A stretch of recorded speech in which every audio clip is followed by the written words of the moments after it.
as I started having more and more kids, I would recognize those same cycles that you were talking about of negativity, of complaining, of commiserating. And I realized the Lord revealed to me, not I realized in my own strength, but the Lord revealed to me that that never made me a better mother.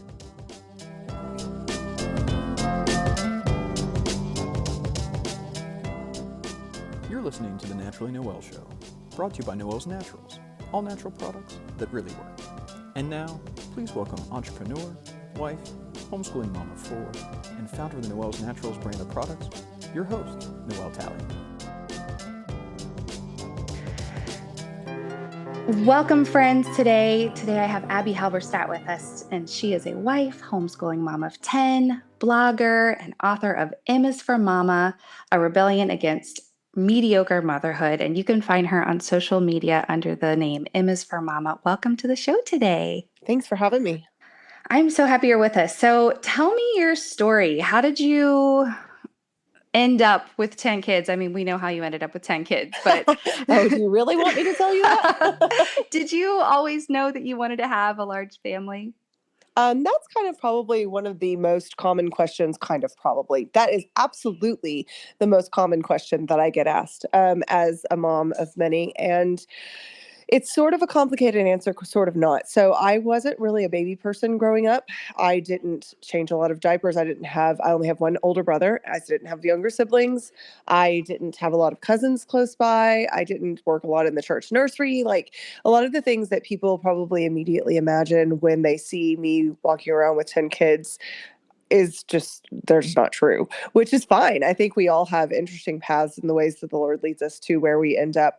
More than anything, I grew up in a household where the concept of being open to whatever the Lord has for your life was really presented well and supported with scripture, kind of that Proverbs 3, 5, and 6, trust in the Lord with all your heart, lean not on your own understanding, in all your ways acknowledge him and he will direct your path. So from a very early age, I remember having the concept that children are a blessing, life is precious and valuable and sacred, and the Lord is in charge of that. And so even as a teenager, I had this concept, not of how many children I would have, but that it would be the Lord that determined it. And so not really having been around a lot of babies or necessarily people that talked about this other than my parents, who ended up only having 2 kids, even though they were completely open to having more, the Lord just didn't give them more. My mom struggled with miscarriages and things like that. So that was her story. I had no idea what my story would look like. So when people ask me, did you want to have a large family your entire life? I know there are people that dream of specific numbers of kids, and I just wasn't one of them. I just had kind of this concept that I needed to give it to the Lord, and I had no idea what that would look like in the end. And so if you told my 16-year-old self I was going to have 10 kids, I probably would have fallen out on the floor. Wow, yeah. It was just an openness more than anything. Yeah, I love that. So I have 4 children, which to me feels like a large family. And it's kind of countercultural now, even to have 4 children. Yes. It's a lot of people. I mean, I'm sure you get this all the time. My sister has 5 children, and we talk all the time about whenever we go grocery shopping, you hear oh, you must have your hands full, or, Yeah. you Do you must know what be causes busy. that? Yeah, all those Yep. fun comments. But so it's interesting. I started following you in a time where I was really kind of in a very dark and negative place as a mom. I had just had my 4th, who I think she's just a couple days younger than your twins. She was born Okay. September 24th. Oh, no, my twins are born on the 24th. Okay, so the same. Okay, yeah. So we have. Oh, how fun is that? Yeah, so we're all she's starting to do sign language Oh, how and cute. learning all the fun tricks. And I love this age so much. Yes. But so I was struggling with 4 and just homeschooling, and I had really just begun some really negative self-talk. And I remember, I don't even know how I stumbled across your page, but you had a post about no one being responsible for you and your mindset. You're responsible for yourself and for how you feel about things. And if things trigger you or things bother you, or if someone isn't telling you what you need to hear, that's your issue to deal with. And at first, I'll be honest with you, it was a little off-putting to me, and I almost unfollowed you because I was just really struggling. But you continued, and I began to see more posts that you have posted just about choosing to see your children as a delight instead of a burden. And you so boldly call out how unhelpful this trend is of commiserating with other moms and, Yeah. talking poorly about your children and how they're just a big pain in the butt. And I had kind of fallen prey to that. And it just was not helpful. I was just not in a good place, and I began to see how what probably started as a very innocent movement in social media and among moms as, a move toward authenticity and relatability Hmm. and just trying to be real, which I see that there's a place for that, but it has digressed into just this toxic mindset of negativity towards children. And so you really helped pull me out of a really dark place. And thank you for that, for your boldness and honesty in your post, and for always pointing it back to Jesus and how our identity is not in who we are as a mom, because we're going to fail in that. Absolutely. And so when we fail, we don't continue to put that on ourselves like, oh, I'm such a terrible mom, or oh, my kids are such, pains in the butt. But we take that back to the Lord. And so that's been a huge encouragement. And you also introduced me to Sally Clarkson, who I just absolutely adore. Oh, she's fantastic. She's fantastic. But so tell me how you kind of got to this place of sort of being a voice for that thought process. I don't know that I can fully answer that because it's still a little bit of a mystery to me how I ended up being in this space. But I will say that I have kind of always spoken to this concept because I've seen exactly what you're talking about.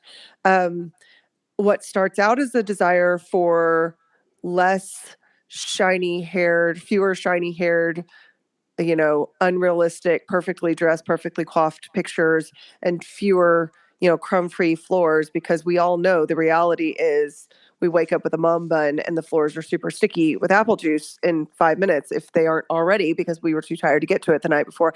And that can be reality without that having to be something that drags us down into the pit of despair. So I feel like it's not either or. It's not either you're perfect and you get it all right, or you're drowning and you're a total hot mess express. It can be but yes, I am struggling in this season and it is hard, but the Lord's grace is sufficient. Not mine, not anything I can do. But when we say, someone on a post I wrote the other day had a really good comment, and I'll try and think of the way that they said it and give them due diligence, do a good job of giving it its credit. But it was something like, sometimes when I pray for the Lord to take me out of a situation, he doesn't do that. But and I can get bitter about, why didn't you just make the toddler stop screaming at me? Why are we all sick again? Please just make us well. Instead, when I pray, Lord, give me the ability to see your goodness in this, and give me the ability to be kind to my children even when I feel like screaming my head off, that he gives us what we need in that moment. And I think I grew up with a mom. I know I grew up with a mom who was always pointing me back to Jesus. She was kind, she was loving, she gave me hugs, she had pet names for me, she told me that she loved me every single day. But she was not going to be the mom that was going to say, you know what, you're having a bad day, let's go. I mean, she would take me to ice cream. It's not that she would never do something like that, but she would say, you need to dig deep into Jesus. You need to read your Bible. You need to take this to the Lord instead of complaining about it to someone else. So I think having that example set for me is huge.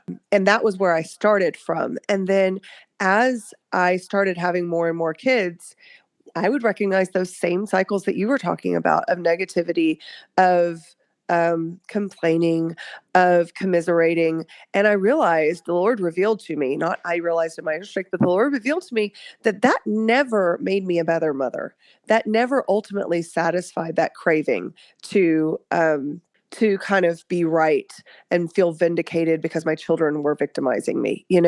So one thing that I write about in Emma's for Mama, Rebellion Against Mediocre Motherhood, is the fact that anger has kind of an addictive behavior or an addictive quality to it. And the more we indulge in complaining and feeling righteously kind of wronged by our kids, the more we want to do it.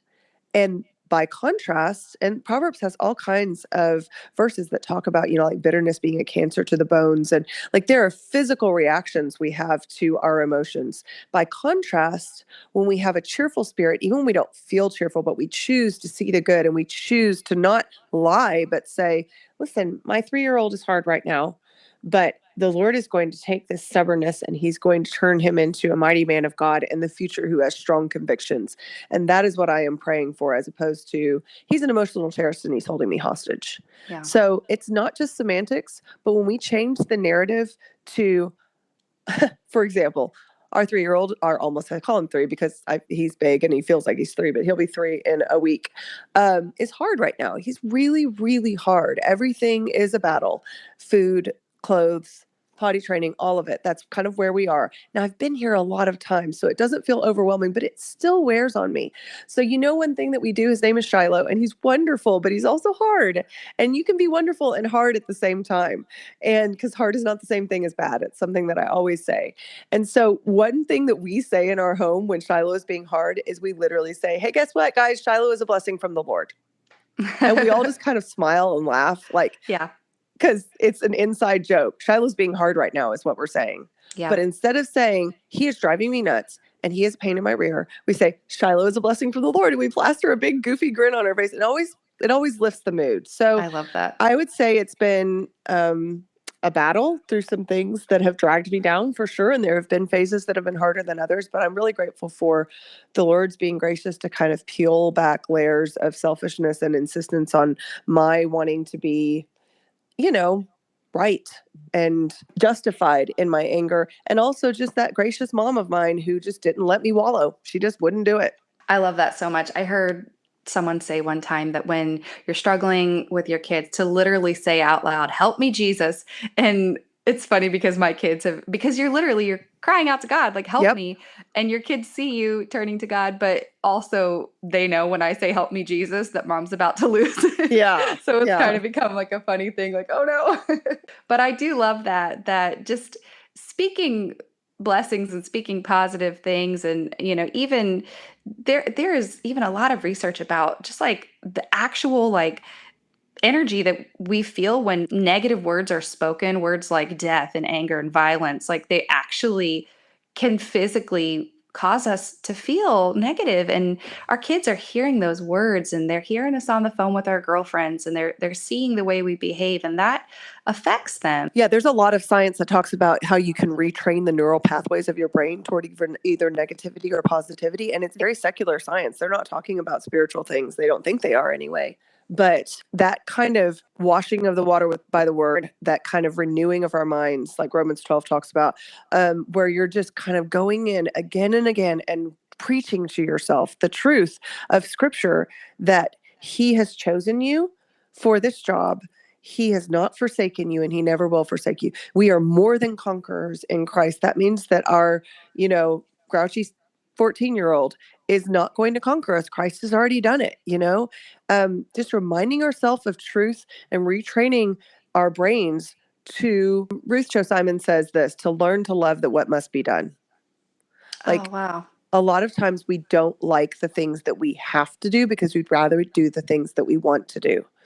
Yeah. But it is possible to love mundane things when we give that desire to the Lord, and he can give back to us the strength to do it.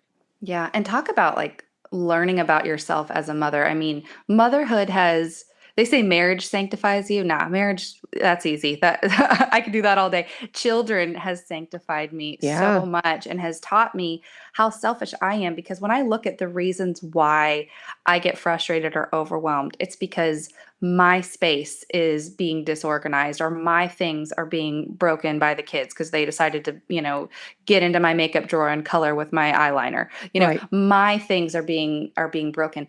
So it's all about me and what I want and my comfort. And it really has taught me so much that I'm just a big selfish mess. And, by the grace of God, he's working on me in that. But it just brings to light our hearts, Right. Yeah. And it's something very countercultural about admitting that you're the problem. Like that our sin natures and our desire for ease and to have things be neat and tidy all the time or easy or comfortable, that all of those things are what ultimately, when they get messed up, make us angry at the little people that the Lord has placed in our lives. But he hasn't put them there by accident. You know, not only are we chosen to be their mothers, but he has chosen them for us for our good and his glory. So Yes. we're supposed to be for their good and his glory, but Mm. he's chosen them for us to kind of show us what was already there. Yes. I read a Paul David Tripp quote the other day that was really profound. And again, I'm paraphrasing and I'll try and get it right. But it was kind of the concept of, if someone is walking holding a glass of water and they get jostled and water spills, and someone says, "Why did the water spill?" And they say, "Well, because I was jostled." And you're like, "No, actually water spilled because there was water in the cup." And you're like, "Wait, what?"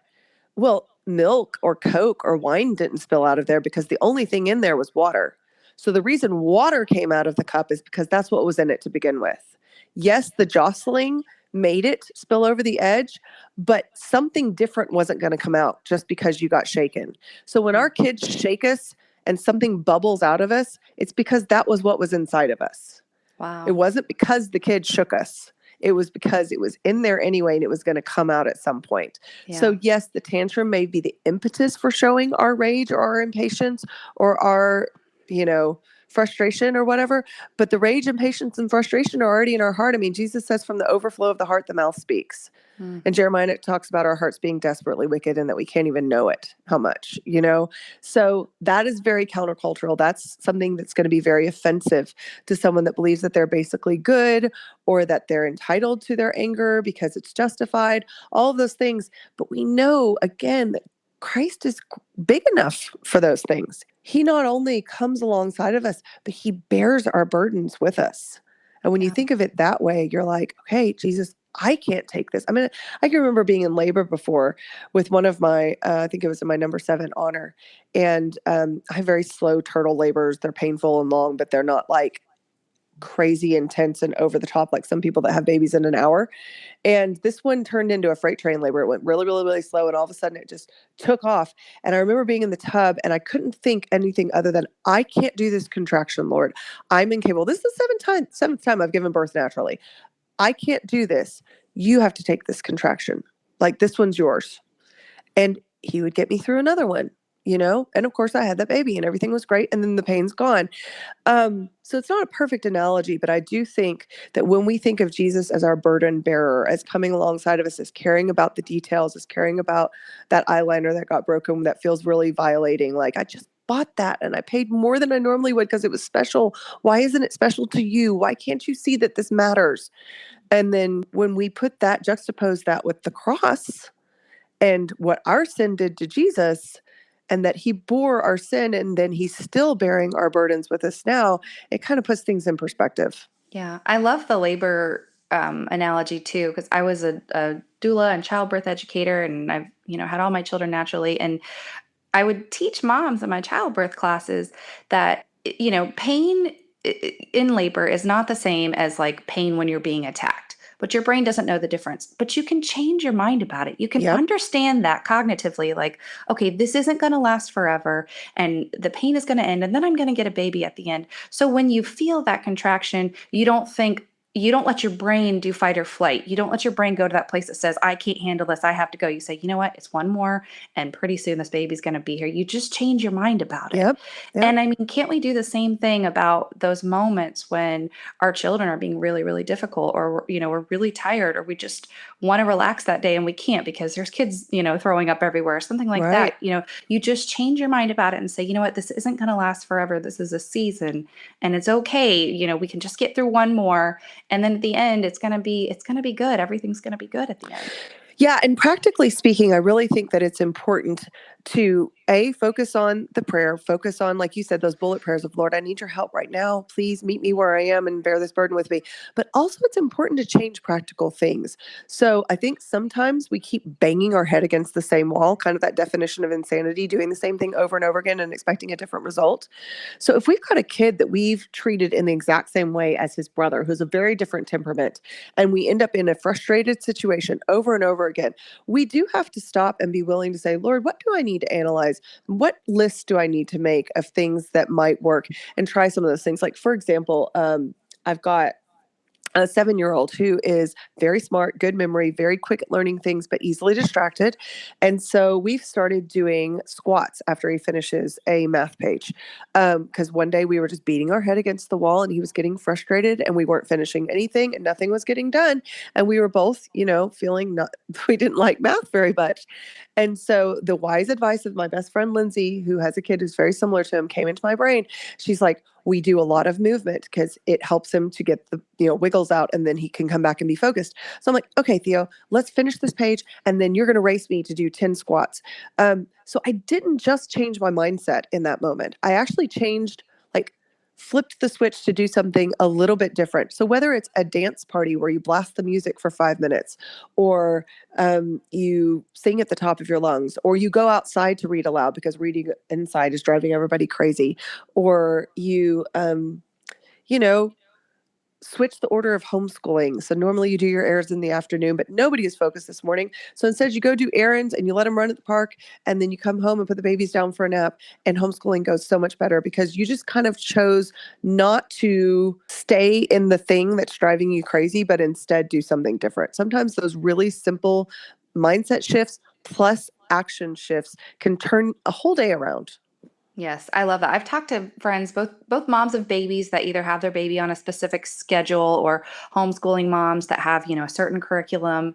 I tend to be really flexible just in general. And I often ask, like, okay, that was good at that time. Maybe that schedule helped you, get some sleep that you and the babies needed, or maybe that, curriculum was good at the time. But you have to always be reassessing what's working. And if being a slave to that behavior or that schedule or that, whatever it is no longer working for you, like, give yourself that grace to change things up and do something different and throw it out Absolutely. and try something new. Yep. So let me ask you this. What do you do when the people around you are, prone to those negative conversations, or continue to try to tempt you to do that commiseration conversation? How do you handle that without being self-righteous or judgmental? You know what I mean? Yeah, absolutely. I think typically what I will do is I will acknowledge the hard because I think it's foolish to pretend like something isn't hard, and try to switch the conversation. Like, be like, man, I know, man, that is really hard. You know what I found? Like, when it's really hard, it helps if I go for a walk or whatever. Or maybe they're not asking for advice. Maybe they're just wanting to complain. In that case, I am just going to redirect. I'm going to take it somewhere else. And if that's not working, I'm probably like, if someone is insistent upon being negative, I'm going to extract myself from the situation eventually, as soon as I can, honestly. Because it's true. If you just say, we shouldn't be talking like this, y'all, a lot of people won't listen. It may be the truth, but your tone matters, your wording matters. And a lot of times I'm praying in my mind, like, okay, Lord, how do I word this? What can I do that would just kind of deflect and get us going in a different direction? Because sometimes it doesn't take that much to turn it around. If someone is insistent on being that way all the time, I'm going to pray for them. I'm going to have grace for them, but I'm probably not going to make them my best friend. They're probably not going to be the person that I spend all my time with, because I know that there's only so much combating of that I can do before I start to kind of get dragged down with it. But I am going to make an effort to say, like, oh, I totally know what you mean, but man, isn't it cool when they do this? Kind of just try to redirect into something positive. There are cases when you know someone well enough and you know that they know scripture, and maybe they're just in a bad headspace, that you can very kindly come to them and say, hey, it seems like you are having a really tough time with this particular part of motherhood or life. Can I help you in any way? So you don't come to them and drop the hammer and say, you're sinking at this motherhood thing and your attitude is awful. I mean, who's going to be encouraged by that or listen to that, But you can say, hey, here's a gift card. I'll watch your kids for an afternoon. I think we'll have a blast and you need some time. You can look for grace-filled ways to say, seems like you're struggling. Is there anything I can do to help?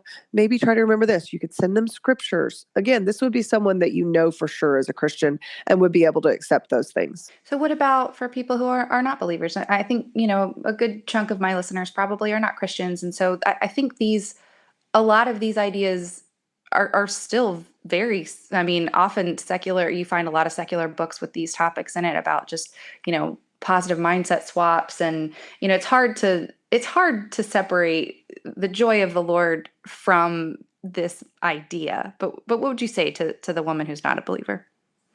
I would talk to her more probably like we were talking earlier, that I have found when I dwell in negativity, that it begets more negativity and that I have a harder time getting out of a funk. And when I get vitamin D and find things that my kids and I enjoy instead of just focusing on how many things I'm not enjoying right now, and I do practical things to, like I said, like we were talking about, change what's not working, that I find that I enjoy my kids so much more. And if she has questions like, well, okay, well, what are those? I would say the examples that I gave earlier, like just taking a break from something, having a dance party, making a treat together. If you're not enjoying what you're doing with your kids, you don't have to keep doing that, whether you're a Christian or not. Yes. That you have options. I think that phrase, you have options. You don't have to stay stuck in this. If you feel like you're in a space where everything is bad and awful and good and no good, I'm happy to help you come up with practical solutions. But this is not helping. I mean, at a certain point, you could get to a little bit of tough love. Like, I don't think it's helping us to be negative in this, and it's certainly not going to help our kids. And they are listening to us. It's important that we know that our kids pay more attention than we think they do. I think sometimes when you're in that dark place, you don't want to hear the practical tips. You just want someone to say, "Oh, I know, isn't this terrible?" And Yeah. you kind of go in there with you. But that was something that was really helpful for me. Things like, we had Jenny from Thousand Hours Outside on our Uh-huh. podcast, and just getting the kids outside, but also for me, getting myself outside, Yep. getting that sunshine. We've talked a lot on this podcast about diet and exercise and being well nourished and all these little things where if Yeah. you're not taking good care of yourself, you're not going to be in a good place mentally. All of those things really affect your mental state. It's not just, oh, my kids are bothering me. If they were just all well behaved, everything would be okay. There's all these other things that come into taking care of your mental health and your physical health and your spiritual health that all For affect sure. how you mother. So, what are some practical things that you kind of daily do and are teaching your children, to have a positive mindset? How are you implementing this with your kids? Well, we start the day with breakfast and Bible reading, which I think has a huge impact. The Word of God never returns void. Even when it feels like it does on a particular day, it just doesn't. That's the Bible's promise. And so we start out with daily Bible reading. A lot of times we typically have done 1 year Bible reading, which is a kind of segmented um, Bible passages laid out for you on a particular day to read the Bible in 365 days. Um, we do read alouds. And my kids love read alouds. So starting with those is a great way to set a tone for our day where they're doing something that they enjoy and look forward to. Um, we talk a lot about being a blessing. And I know that just talking about something doesn't make it happen, but we are talking about negative self-talk and negative talk in front of our children. So obviously positive self-talk and positive talk in front of our children has an effect. Life and death are in the power of the tongue, and those who love it, either life or death, will eat of its either life or death's fruit. And so as we focus on being a blessing to each other, another thing that we do is we have something called a penny reward system. It's a very, very simple way of encouraging, um, looking for ways to be kind without being prompted. So as our kids do things like run and grab a towel to clean up a spill without being asked, or say, I'll help you, Theo, with your shoes or your homework, or I'm reading a book aloud to Shiloh so that you can get dinner done, Mama. All of those things, we are quick to, and in our day and age, there is a parenting mindset that says if you praise or discipline your children, that you are kind of molding them artificially. I disagree with that because the Bible very clearly says that we are to train our children to repetitively teach them about God's goodness, to show them in the way they should walk and sit and stand and lie and interact with each other. And we do that with modeling, but we also do that with explicit instruction. And so as we give them pennies for things that they don't even know that we're noticing, as they're helping their brother tie his shoe or whatever, we say, thank you so much for being helpful. Put a penny in the jar. They just beam because they love that their efforts were noticed when they weren't even specifically making an effort for a penny.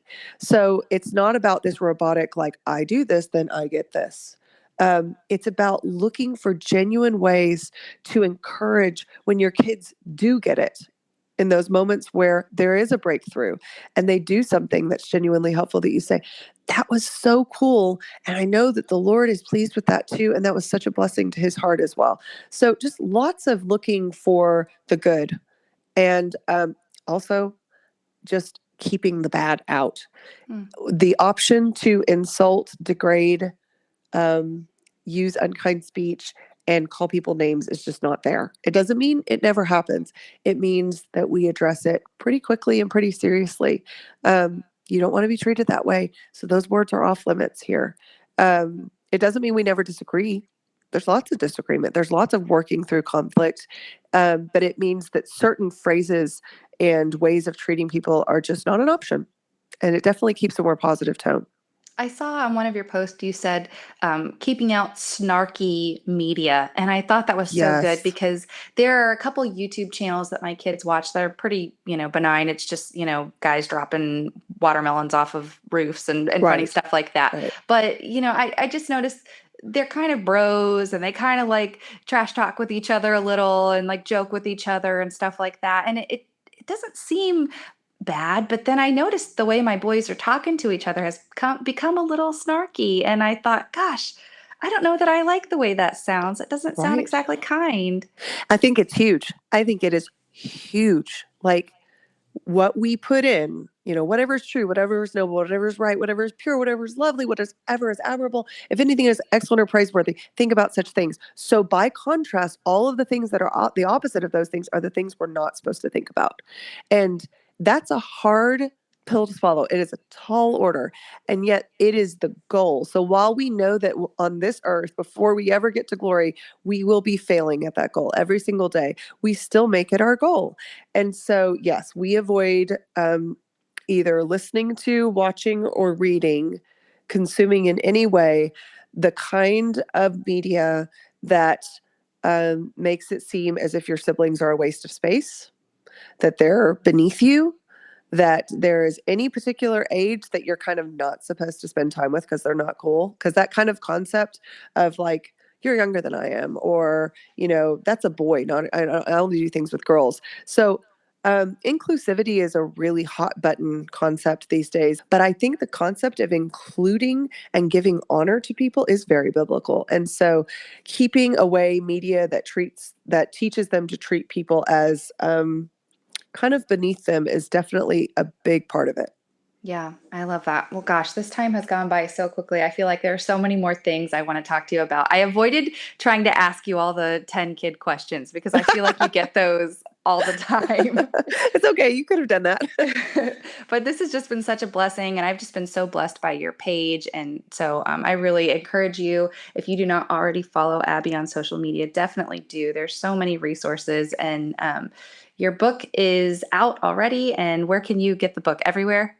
Pretty much, yeah. Most places that books are sold, whether that's christianbooks.com or Books A Million, Barnes & Noble, Amazon, it's pretty easy. Mardel, it's easy to get a hold of. Yay, I'm so excited for you. I hope you sell 1 million copies and go get a copy of the book. I'm so excited to get started reading it. You're so kind. Thank you. Thanks so much for tuning in to the Naturally Noelle Show, empowering you to live a more natural life, one step at a time.